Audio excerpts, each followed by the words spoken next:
నూలులో శతాబ్దాల గౌరవం, పట్టు పరంపరకు ప్రతీక, సంప్రదాయానికి శాశ్వత చిరునామా సఖీ. నమస్తే, వెల్కమ్ టు సుమన్ టీవీ. నేను పద్మిని. ప్రస్తుతంతో పాటు ప్రముఖ పంచాంగకర్త, వాస్తు జ్యోతిష పండితులు, హస్త సాముద్రిక నిపుణులు మేడికొండూరు విశ్వనాథ్ ప్రసాద్ గారు మనతో పాటు ఉన్నారు. మాట్లాడదాం. నమస్కారం అండి. ఓం మాతా పితృగురుభ్యో నమః. నమస్కారం. ముందుగా మీకు శ్రీ పరాభావనామ సంవత్సర ఉగాది శుభాకాంక్షలు అండి. మీకు కూడా. Thank you sir. రాశి ఫలాలు అనేవి తెలుసుకోవాలి అని అంటే అది సంవత్సరంలో ఒక్క పర్యాయం మాత్రమే తెలుసుకోవాలి అనేది శాస్త్రం పెట్టిన ఒక విధానం, అంతేనా సార్? కాదా? కాదండి, మాస రాశి ఫలితాలు ఫలాలు తెలుసుకోవచ్చా? ఇది ప్రతి మాసానికి ప్రతి వారానికి సంబంధించిన ఫలితాలను విశ్లేషణ అనేది ఉంటుంది. కాకపోతే మనకు ఆనవాయితీగా వస్తున్న సాంప్రదాయం ఉగాది. ఇది ఉగాది రోజున ఆ సంవత్సరం ప్రారంభ రోజున మనకి రాశి ఫలితాలను అంచనా, ఈ సంవత్సరం ఎలా జరుగుతుంది ఏమిటి అనేది అంచనా వేయటానికి అదొక మనకు ఆనవాయితీ. ఇది ముఖ్యంగా వ్యవసాయ రంగానికి సంబంధించిన వారికి, వ్యవసాయ రంగంలో ఉన్నవారు, వ్యవసాయదారులకు ఈ సంవత్సరం ఏ పంటలు వేయాలి, ఏ రాశి వారు ఏ పంటలు వేస్తే ఎటువంటి ఫలితాలు ఉంటాయి, వర్షాభావ పరిస్థితులు ఏ సమయంలో ఏర్పడతాయి, ఇది నవనాయకుల దాన్ని బట్టి చెప్తారా? రాజాది నవనాయక ఫలితాలను బట్టి దాని విశ్లేషణ ఉంటుంది. కాబట్టి రాశి ఫలితాల విశ్లేషణ మనకు ఉగాది రోజు చేయటం ఆనవాయితీ. కానీ ప్రతి వార ఫలితాలను విశ్లేషించవచ్చు, దిన ఫలితాలను విశ్లేషించవచ్చు. సో ఆనవాయితీ ప్రకారమే డెఫినెట్గా ఉగాది నాడు చూసుకుంటాము. అలాగే పంచాంగకర్తలు చేసేటటువంటి విశ్లేషణ ఇంకాస్త ఎక్కువ విశ్లేషణాత్మకంగా ఉంటుంది. ఎందుకంటే వారికి పరిపూర్ణ అవగాహన ఉంటుంది గోచారం ఎలా ఉంటుంది అనేది. ఒక పంచాంగకర్తగా సుమారు ఒక 30 సంవత్సరాల నుంచి కూడా పంచాంగాల్ని రాస్తూ ఉన్నారు.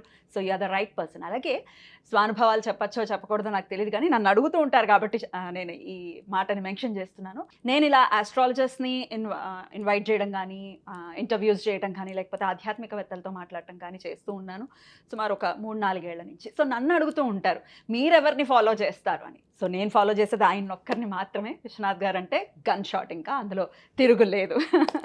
ఆయన ప్రొడిక్షన్స్ అందించారు అని అంటే ఇంక తిరుగులేదు. నాకు సుమారు 10 ఏళ్ల నుంచి అనుబంధం ఉంది ఆయనతోటి. Sir thank you so very much. ఇదివరకు రోజుల్లో జెమినీ టీవీలో ప్రత్యేకంగా మీరు ఈ రాశి ఫలితాలని చాలా విస్తృతంగా అందించేవారు. మీకు బోల్డ్ అంత ఫ్యాన్ ఫాలోయింగ్ ఉండేది. సో మళ్ళీ ఎన్నాళ్ళ గ్యాప్ ఉంది సార్ ఇప్పటికి? 10 సంవత్సరాల గ్యాప్ తర్వాత నా రిక్వెస్ట్తో మీరు మళ్ళీ ఈ ఉగాది రాశి ఫలితాలని అందించడం కోసం మా ప్రేక్షకుల కోసం ఇచ్చేశారు. అందుకు వారందరి తరపున, నా తరపున ప్రత్యేకమైన కృతజ్ఞతలు సార్. థ్యాంక్స్ అండి. సో ఇక ద్వాదశ రాశులకి కూడా ఉగాది నుంచి ఎలా ఉండబోతోంది, వారు ఎటువంటి విధి విధానాలని ఖచ్చితంగా పాటించాలి, ఏ విషయాల్లో జాగ్రత్తలు తీసుకోవాలి, ఇవన్నీ ఒక్కసారి మీ ద్వారా తెలుసుకోవాలనుకుంటున్నాను. అలాగే పంచాంగ శ్రవణం కూడా ఉంటుంది. సార్ చేసేటటువంటి పంచాంగ శ్రవణం ఉగాది రోజు లైవ్ ఉంటుంది. పొద్దున్న 8ంటికి నేను అందించేటటువంటి ప్రయత్నం చేస్తాను. మన ఛానల్లో మీరు వీక్షించవచ్చు. మరి మొదలు పెడదామా సార్? తప్పకుండా. సింహరాశి వారికి ఎలా ఉండబోతోంది సార్? సింహరాశి వారికి ఈ సంవత్సరం మిశ్రమ ఫలితాలు ఉంటాయని చెప్పవచ్చు. ముఖ్యంగా ఈ రాశి వారికి అష్టమంలో శని సంచారం, దాని తర్వాత సంవత్సర ప్రారంభంలో సప్తమ స్థానంలో కుజుడు, ఇవి కొంత ఈ గ్రహస్థితి కొంత సప్తమ స్థానంలో కుజ రాహు గ్రహాలు కలిసి ఉండటం ప్రభావితం చేసే అంశాలు. ఇక ఈ రాశి వారికి ఆదాయం 5, వ్యయం 5, రాజపూజ్యం 7, అవమానం 7, ఇవి సమానంగా ఉన్నాయి. అంటే వీరికి ఆర్థికపరంగా ఖర్చులు ఆదాయ ఇవన్నీ సరిపోతాయని సూచన ఉన్నది. కాబట్టి కానీ ఇవి సమంగా ఉన్న సందర్భాల్లో మనం తీసుకోవాల్సిన జాగ్రత్తలు ఏమిటంటే పొదుపు మార్గాల గురించి చేయటం. ఇది కేవలం సూచన మాత్రమే. ఖచ్చితంగా 5 రూపాయలు వస్తే 5 రూపాయలు ఖర్చు అవుతుంది. 7 వారిని గౌరవిస్తే ఖచ్చితంగా 7 వాళ్ళని అవమానిస్తారని అర్థం చేసుకోక్కర్లేదు. ఇది సూచన. ఇందులో వీటిని బట్టి అర్థం చేసుకోవాల్సిన విషయం ఏమిటంటే ఈ సమంగా ఉన్నాయి కాబట్టి కొంచెం ఆదాయ మార్గాలు ప్లస్ సేవింగ్స్ పెంచుకోవడానికి ప్రయత్నం చేయటం అవసరమని.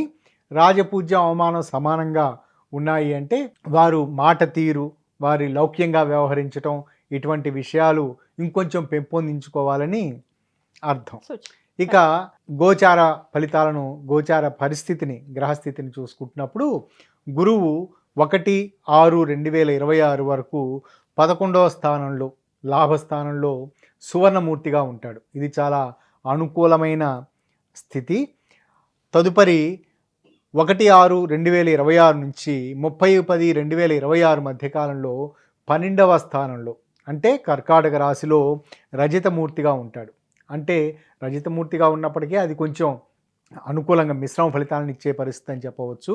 దాని తర్వాత 24/1/2027 వరకు లగ్నంలో అంటే సింహరాశిలోనే గురువు సువర్ణమూర్తిగాను, ఆ తదుపరి సంవత్సరం అంతా 12వ రాశిలో మరలా సువర్ణమూర్తిగా ఉంటాడు. కాబట్టి ఈ సంవత్సరం వీరికి పరిపూర్ణంగా గురుబలం ఉంటుంది అని చెప్పవచ్చు. శని ఈ సంవత్సరం అంతా అష్టమ రాశిలో ఉండటం, అష్టమ రాశిలో లోహమూర్తిగా ఉండటం ఈ సంవత్సరం వీరికి అనుకూలమైన స్థితి కాదు.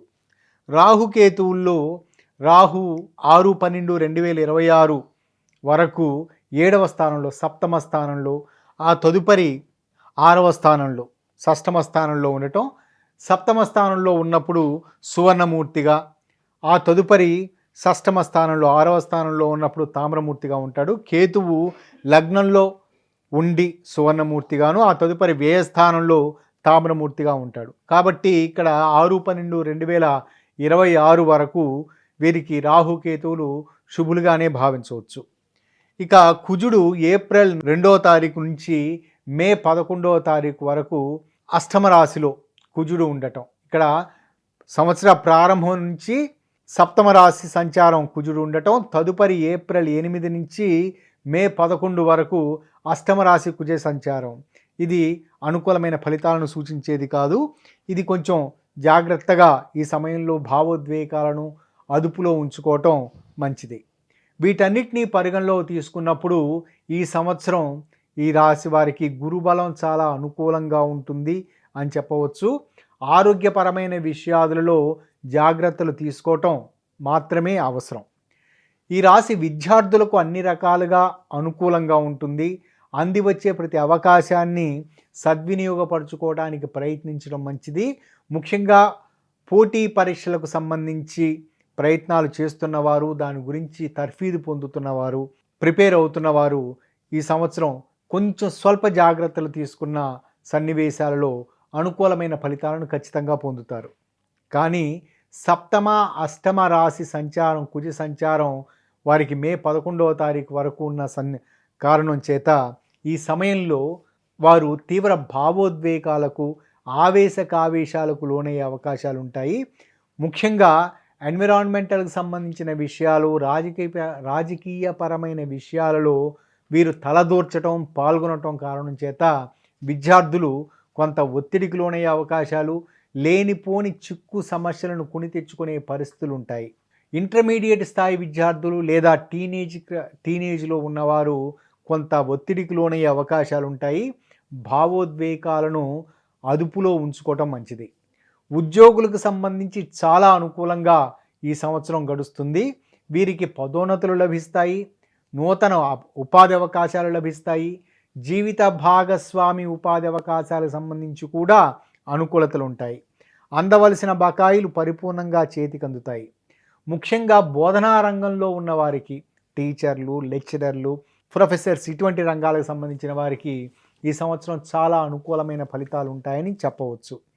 వీరు మరొక ఉన్నత ఉపాధి అవకాశాల గురించి ప్రయత్నాలు చేసుకోవటానికి, దానికి సంబంధించిన పరీక్షలు రాయటానికి, దాని గురించి ప్రిపేర్ కావటానికి ఈ సంవత్సరం చాలా అనుకూలం. అనుకోని విధంగా దూర ప్రాంతాలలో వీరికి మంచి ఉన్నత ఉపాధి అవకాశాలతోటి, పదోన్నతులతోటి వీరికి బదిలీలు జరిగే అవకాశాలు ఉంటాయి. వ్యాపార రంగానికి సంబంధించి, రియల్ ఎస్టేట్ రంగానికి సంబంధించిన వ్యాపారం ఈ సంవత్సరం అనుకూలంగా ఉంటుంది. వ్యక్తిగతంగా స్వంత గృహ నిర్మాణానికి, కొనుగోలుకి సంబంధించి కూడా వీరికి మే 11 తదుపరి నుంచి అనుకూలమైన ఫలితాలు ఉంటాయని చెప్పవచ్చు. కానీ షేర్ మార్కెటింగ్ రంగానికి సంబంధించి, సెకండరీ సంబంధించి ఇటువంటివి చేస్తున్న వారు ఈ సంవత్సరం కొంచెం జాగ్రత్తలు తీసుకోవటం మంచిది. అనుకోని విధంగా వారి తొందరపాటు కారణం చేత కొంత ఆర్థికపరమైన నష్టాలు ఎదుర్కొనే అవకాశాలు ఉండవచ్చు. కొన్ని సందర్భాల్లో ఈ రంగాలకు సంబంధించి, స్టాక్ మార్కెటింగ్ రంగానికి సంబంధించిన వారు అనుకోని విధంగా ప్రభుత్వ పరమైన ఇన్కమ్ ట్యాక్స్ కానీ, లేదా ఎన్ఫోర్స్మెంట్ డైరెక్టరేట్ సంబంధించి కానీ వారి నుంచి ఇబ్బందికర సన్నివేశాలు, వారి నుంచి నోటీసులు ఎదుర్కొనే పరిస్థితులు ఉంటాయి. న్యాయ చట్టపరమైన సమస్యలు ఈ రాశి రియల్ ఎస్టేట్ వ్యాపారస్తులకు వ్యవసాయ ఉత్పత్తులకు సంబంధించి వ్యాపారం చేయుచున్న వారికి అనుకూలంగా ఉంటుంది. అపరాలకు సంబంధించి వ్యాపారం చేయు వారికి అనుకూలం. స్త్రీలకు సంబంధించి ఈ సంవత్సరం చాలా అనుకూలంగా నడుస్తుంది. కానీ వైవాహిక జీవితంలో జీవిత భాగస్వామి యొక్క అనారోగ్య స్థితి వీరిని కొంత కలవరపెట్టే అవకాశం ఉంటుంది. వీరు జీవిత భాగస్వామికి పరిపూర్ణంగా బాసటగా నిలిచిన సందర్భాల్లో వారికి స్వస్థత త్వరగా చేకూరుతుందని భావించవచ్చు. కానీ వీరు తమ స్వంత వైద్య విధానాలు ఆచరించటం లేదా ప్రసార మాధ్యమాల ద్వారా తెలిసిన ఔషధాలను వాటిని వినియోగించడం ద్వారా కొత్త చిక్కు సమస్యలను ఎదుర్కొనే అవకాశాలు ఉంటాయి. ముందు వివరించినట్లుగా టీనేజ్లో ఉన్న స్త్రీలు అంటే అమ్మాయిలు వారు తీవ్ర భావోద్వేగాలకు లోనయ్యే అవకాశాలు ఉండవచ్చు. తల్లిదండ్రుల నుంచి తమకి నిరాదరణ వస్తున్నదన్న ఆలోచన ఇటువంటిది వీరిని ఇబ్బంది పెట్టే అవకాశాలు ఉంటాయి. తమను సరిగ్గా ఎవరూ అర్థం చేసుకోవట్లేదు అని. వారు వ్యక్తిగత పారిశుధ్యత లోపం, శుద్ధి లేకపోవటం, క్లీన్నెస్ లేకపోవటం, వీటి కారణాల చేత చిన్న చిన్న అనారోగ్య సమస్యలు, చర్మ సంబంధిత రుగ్మతలు ప్రబలే అవకాశం ఉంటుంది. జాగ్రత్తలు తీసుకోవటం మంచిది. ఇక నక్షత్రాల వారిగా చూసుకున్నప్పుడు మఖా నక్షత్రం వారికి ఆయుర్వృద్ధి అంటే దీని అర్థం గతంలో ఏర్పడిన అనారోగ్య సమస్యలకు సంబంధించి పరిపూర్ణ ఉపశమన మార్గాలు, ఉపాయ మార్గాలు, ఔషధాలు లభిస్తాయి. సద్వినియోగపరచుకోవడానికి ప్రయత్నించడం మంచిది. హాస్పిటల్కి వెళ్ళవలసిన పరిస్థితులు క్రమంగా తగ్గుతాయి. ఈ రాశి వారికి ముఖ్యంగా రియల్ ఎస్టేట్ రంగానికి సంబంధించిన వారికి అనుకూలమైన ఫలితాలు ఉంటాయి. డాక్యుమెంటేషన్ సంబంధించిన విషయాలలో ముఖ్యంగా ప్రభుత్వపరమైన విషయాలలో సంతకాలు చేసి వారికి సబ్మిట్ చేసే విషయాలలో జాగ్రత్తగా వ్యవహరించడం మంచిది. కందాయ ఫలితాలను చూసుకుంటున్నప్పుడు వీరికి 7, 2, 4 అంటే ఇక్కడ కందాయ ఫలితాలు అంటే ఇది మొదట ప్రతి 3 అంకెలు ఉంటాయి. ఒక్కొక్క అంకె మొదటి 4 నెలలను సూచిస్తూ ఉంటుంది. ఈ సంవత్సరం జ్యేష్ఠ మాసం అధికంగా వచ్చినది కాబట్టి చైత్రం, వైశాఖం, అధిక జ్యేష్టం, నిజ జ్యేష్టం, ఆషాఢ మాసాలు ఈ 5 మాసాలకి మొదటి కందాయం వర్తిస్తుంది. తదుపరి 4 నెలలకి రెండవ కందాయం, తదుపరి 4 నెలలకి మూడవ కందాయం వర్తిస్తుంది. బేసి సంఖ్య వచ్చినప్పుడు అది సామాన్య ఫలితాలను ఇస్తుందని, సరి సంఖ్య వచ్చినప్పుడు అది పరిపూర్ణ అనుకూల ఫలితాలను ఇస్తుందని, శూన్యం వచ్చినప్పుడు అది నిష్ఫలంగా ఉంటుందని అర్థం చేసుకోవాలి. మొదటి కందాయం 7 కావటం చేత ఈ మొదటి 4 నెలల పాటు వీరికి కొంత మిశ్రమ ఫలితాలు మాత్రమే ఉంటాయి. ఆచి తూచి వ్యవహరించడం మంచిది. ఆర్థికపరమైన విషయాల్లోనూ వ్యక్తిగతపరమైన వారు వ్యాఖ్యానం విషయాల్లోనూ జాగ్రత్తగా ఉండటం మంచిది. కానీ తదుపరి వచ్చే 2 కందాయాలు 2, 4 ఉండటం, 2 సరి సంఖ్యలు ఉండటం, వీటి కారణాల చేత ఈ సమయం వీరికి అనుకూలంగా ఉంటుంది, బాగుంటుందని చెప్పవచ్చు. ఇక పూర్వ ఫల్గుని నక్షత్రం, పుబ్బా నక్షత్రం వారికి ధనలాభం అంటే ఇక్కడ వీరికి సింపుల్గా ఈజీ మనీ లాంటి పరిస్థితులు అని భావించవలసిన అవసరం లేదు. కాబట్టి వారు అటువంటి లాటరీ టికెట్లు కొనటము లేకపోతే గ్యాంబ్లింగ్లో పాల్గొనటం లాంటిది చేయవద్దు. కానీ ధనలాభం అంటే వీరికి పూర్వార్జితాలు, పిత్రార్జితాలు చేతికి అందటం, ఎంతో కాలంగా వీరికి అందవలసిన ఆర్థికపరమైన బకాయిలు చేతికి అందే పరిస్థితి ఉండటం, ఇవి జరుగుతాయి. అంతేకాకుండా జీవిత భాగస్వామి యొక్క వృద్ధి, ముఖ్యంగా స్త్రీలకు సంబంధించి చూసుకున్నప్పుడు వారి జీవిత భాగస్వామి చాలా ఉన్నత ఉపాధి అవకాశాన్ని పొందటం కావచ్చు, లేదా మగవారికి సంబంధించి వారి భార్య వైపు నుంచి చాలా అనుకూల పరిస్థితులు ఉండటం కావచ్చు. ఇటువంటి పరిస్థితులు చోటు చేసుకుంటాయి. కానీ టీనేజ్లో ఉన్న వారికి తీవ్ర మానసిక ఒత్తిడి లేదా భావోద్వేగాలకు లోనయ్యే పరిస్థితులు ఈ పూర్వ ఫల్గుని నక్షత్రం వారికి చోటు చేసుకునే అవకాశాలు ఉంటాయి. వారు జాగ్రత్తగా వ్యవహరించడం మంచిది. వీరికి పరిపూర్ణమైన గురుబలం ఉన్నది కాబట్టి ఇబ్బందికర సన్నివేశాలను అధిగమించగలుగుతారు. కానీ వీరు తొందరపాటు మాటల కారణం చేత దగ్గర వ్యక్తుల నుంచి వ్యతిరేకతను ఎదుర్కొనే అవకాశాలు ఉంటాయి. కందాయ ఫలితాలను చూసుకుంటున్నప్పుడు వీరికి 2, 0, 1 ఇందులో మధ్య 0 వచ్చింది. ఇది అనుకూలమైన ఫలితం కాదు.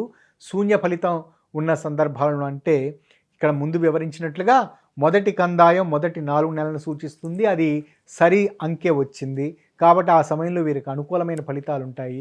రెండవ కందాయం 0 అని వచ్చింది, శూన్య ఫలితాలు ఉంటాయి. తదుపరి కందాయం 1 అని వచ్చింది, బేసి అంకె వచ్చింది. కాబట్టి మొట్టమొదట వీరికి ప్రారంభంలో అనుకూలమైన పరిస్థితులు ఉన్నప్పటికీ ఆ తదుపరి కొంతకాలం ఇబ్బంది పడే పరిస్థితులు, అంటే ఆ తదుపరి 5, 6, 7, 8 నెలలు వీరికి ఇబ్బంది పడే పరిస్థితులు ఉంటాయి. మరలా వారు పుంజుకుంటారు అని అర్థం చేసుకోవచ్చు. కాబట్టి పెట్టుబడులు పెట్టే విషయంలో జాగ్రత్తలు పాటించడం అవసరం. తదుపరి ఉత్తర ఫల్గుని నక్షత్రం మొదటి పాదం, ఇది సింహరాశిలో ఉంటుంది. ఇది వీరికి కొంత మానసిక పరమైన ఒత్తిడి ఉండే అవకాశాలు ఉంటాయి. మానసిక పరమైన ఒత్తిడి అంటే వారు ప్రతి మనస్తాపం, అంటే వారి చర్యల ద్వారా, వారు వ్యవహరించే తీరు ద్వారా వారు తీవ్రమైన వ్యతిరేకతను ఎదుర్కోవటం, ఎదుటివారు తమని తక్కువ అంచనా వేస్తున్నారనో తక్కువ చూపు చూస్తున్నారనే భావనతోటి వీరు వ్యవహరించే పరిస్థితులు, తద్వారా మనస్తాపానికి గురయ్యే పరిస్థితులు ఉంటాయి. సున్నితత్వానికి లోను కాకుండా వ్యవహరించడం మంచిది.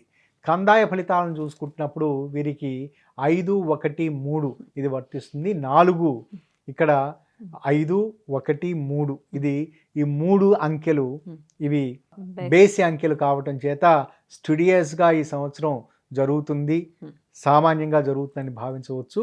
కేవలం ఆత్మన్యూన్యత భావం కారణం చేత మాత్రమే వీరికి ఇబ్బందులు ఎదురయ్యే అవకాశాలు ఉంటాయి. సింహరాశి వారు వీరికి సంబంధించి ముఖ్యంగా కుజునికి సంబంధించి సప్తమ అష్టమ రాశి సంచారం చేయటం, కుజుడు రాహుతోటి కలిసి ఉండటం సంవత్సర ప్రారంభంలో, తదుపరి రెండవ పర్యాయం అష్టమంలో శని తోటి కుజుడు కలిసి ఉండటం, ఈ కారణాల చేత వీరికి ప్రాథమికంగా కుజునికి సంబంధించి శాంతి విధానాలు మొదటి నెల అంటే మే 11వ తారీఖు అంతవరకు వీరు కుజునికి సంబంధించిన శాంతి విధానాలు ఆచరించుకోవటం చాలా అవసరం.